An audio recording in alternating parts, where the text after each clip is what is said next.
Nehemiah 13.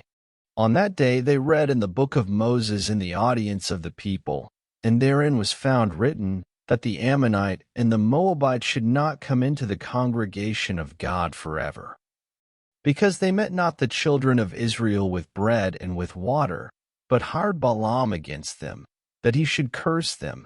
Howbeit our God turned the curse into a blessing.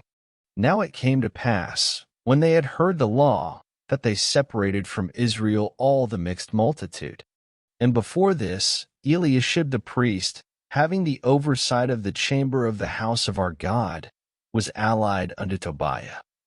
And he had prepared for him a great chamber, where aforetime they laid the meat offerings, the frankincense, and the vessels, and the tithes of the corn, the new wine, and the oil, which was commanded to be given to the Levites, and the singers, and the porters, and the offerings of the priests.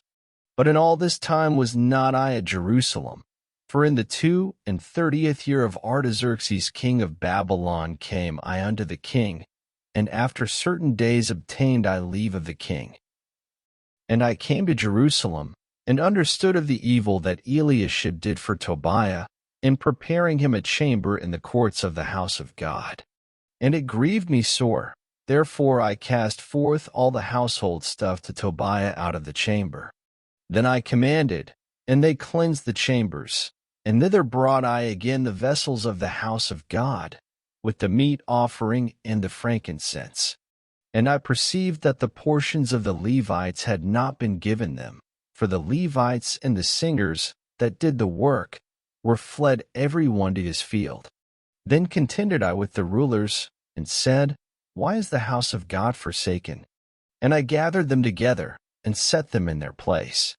Then brought all Judah the tithe of the corn, and the new wine, and the oil unto the treasuries.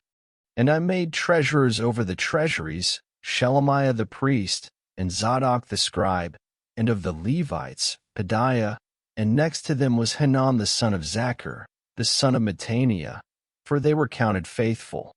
And their office was to distribute unto their brethren. Remember me, O my God, concerning this, and wipe not out my good deeds that I have done for the house of my God, and for the offices thereof. In those days saw I in Judah some treading wine presses on the Sabbath, and bringing in sheaves, and lading asses, as also wine, grapes, and figs, and all manner of burdens, which they brought into Jerusalem on the Sabbath day. And I testified against them in the day wherein they sold victuals. There dwelt men of Tyre also therein, which brought fish, and all manner of ware, and sold on the Sabbath unto the children of Judah, and in Jerusalem. Then I contended with the nobles of Judah, and said unto them, What evil thing is this that ye do, and profane the Sabbath day? Did not your fathers thus? And did not our God bring all this evil upon us, and upon this city? Yet you bring more wrath upon Israel by profaning the Sabbath.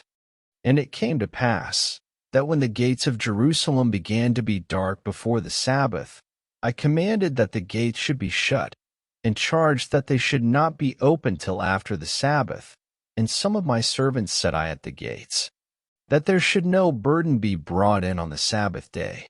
So the merchants and sellers of all kind of ware lodged without Jerusalem once or twice. Then I testified against them, and said unto them, Why lodge ye about the wall? If you do so again, I will lay hands on you. From that time forth came they no more on the Sabbath. And I commanded the Levites that they should cleanse themselves, and that they should come and keep the gates, to sanctify the Sabbath day.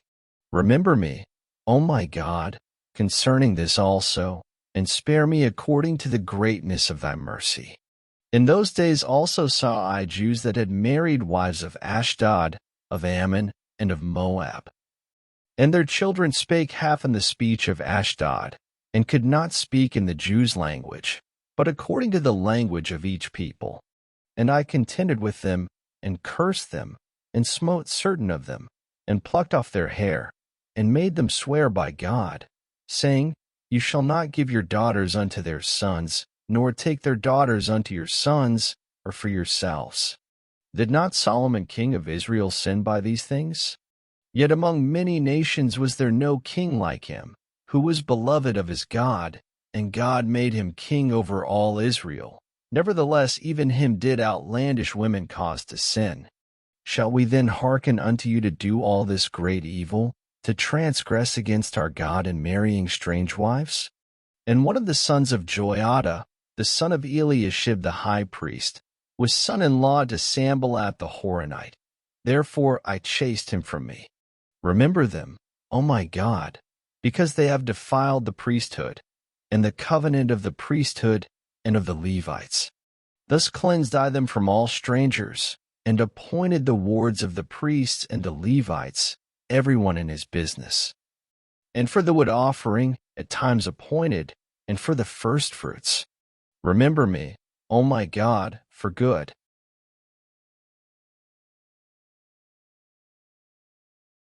Thank you for listening.